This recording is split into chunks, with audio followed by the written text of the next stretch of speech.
আসসালামু আলাইকুম, সবাই কেমন আছেন? আশা করি ভালো আছেন। তো আমি আল্লাহর রহমতে আপনাদের দোয়া ও ভালোবাসায় অনেক ভালো আছি। তো সকাল সকাল উঠে আম্মু বাজার থেকে মাছ নিয়ে আসছিল একজন লোককে দিয়ে। তো মাছগুলা কেটে কুটে নিচ্ছিলাম আর কি। কেটে তো দেশি পুঁটি মাছ এনেছিল, বাংলা মাছ এনেছিল, টাকি মাছের পোনা মাছ এনেছিল। তো সবগুলা মাছ নিয়ে নিচ্ছিলাম একটি পাত্রে নিয়ে। এখন কেটে কুটে নিব আর কি। কেটে ভালোভাবে ধুয়ে পরিষ্কার করে তো রান্না করে নেব। তো এই যে দেখুন পুঁটি মাছগুলো কত সুন্দর, দেশি পুঁটি মাছ, অনেক সুন্দর মাছগুলো। প্রত্যেকটা মাছের ভিতরে ডিম ছিল। আর এদিকে টাকি মাছের পোনাগুলো কি সুন্দর, একদম জীবিত ছিল সবগুলো। তো এই তো এখন আমি পুঁটি মাছগুলোকে কেটে নেবো আগে, কারণ এগুলো তাড়াতাড়ি খুব নরম হয়ে যায়। তো এগুলাকে কেটে নিচ্ছে। যেহেতু পুঁটি মাছগুলো ডিমওয়ালা, তাই পুঁটি মাছগুলো আগে কেটে নিচ্ছিলাম আর কি। প্রত্যেকটা মাছের ভিতরে খুব ডিম ছিল। তো মাছগুলো কেটে নিচ্ছি, দেখুন অনেক ফ্রেশ ছিল মাছগুলো। তো সাথে মলা মাছ আরও মিক্স অনেক মাছ ছিল। তো এগুলো ভালোভাবে কেটে কুটে পরিষ্কার করে নিচ্ছিলাম। তো একটু মাছ একটু পিছলা হয়তো, তাই একটু ছাই দিয়ে নিচ্ছিলাম।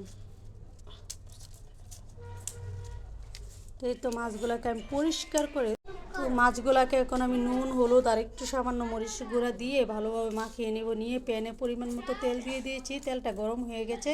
তো একটু লবণ দিয়ে দিলাম তেলে। লবণ দিলে আসলে অনেক দিনে পুরনো করে হলেও মাছটা লাগে না। তো মাছগুলোকে আমি ভালোভাবে উল্টে পাল্টে ভেজে নিচ্ছিলাম একদম লাল লাল করে। কিছুটা আমাকে কয়েকটা মাছ আপনার ভেজে রেখে দিয়েছিলাম এমনি খালি খালি খাওয়ার জন্য, আর কিছুটা মাছ বোনা করার জন্য আলাদা করে রেখে দিয়েছি। তার মাছগুলো ভালোভাবে একদম ভেজে নিচ্ছিলাম আর কি।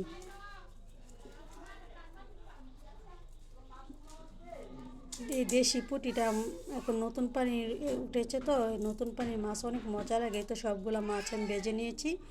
তো এখন আমি প্যানে বেশ অনেকটা বাকি মাছগুলো উঠে নিচ্ছি। নিয়ে এখন আমি প্যানে অনেকগুলো পেঁয়াজ কুচি দিয়ে দিয়েছি। তারপর আমাদের গাছের কাঁচামরিচ দিয়ে দিয়েছি 4-5টা।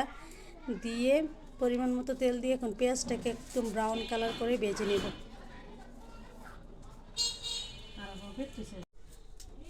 তো এই তো আমার পেঁয়াজটা প্রায় ভাজা ভাজা হয়ে গেছে। এখন এখানে আমি একটি বাটিতে লবণ, মরিচের গুঁড়া, হলুদ গুঁড়া, তারপরে রসুন বাটা নিয়ে নিয়েছি। নিয়ে এখন আমি দিয়ে দেবো। তো পাশের ভিউটা একটু নিচ্ছিলাম, মাটির চুলায় রান্না কতটা মজা হবে সেটা তো বুঝতেই পারছেন। তো এদিকে হাঁস ছিল আমার চাচিদের, তো হাঁসগুলো দেখাচ্ছিলাম একটু।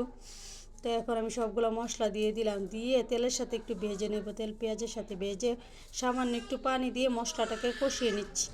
একদম মশলাটা কষে যখন লাল লাল হয়ে তেলটা আলাদা হয়ে আসবে, তো মশলাটা একদম লাল লাল হয়ে আসলে তখন আমি মাছগুলো দিয়ে দিব। দিয়ে সামান্য পরিমাণ পানি দিয়ে দিব ঝোলের জন্য, যেন মশলার কোনো কাঁচা স্মেল না আসে। তো মাছটাকে আমি শুকনো শুকনো করে একদম ভুনা করে নেব।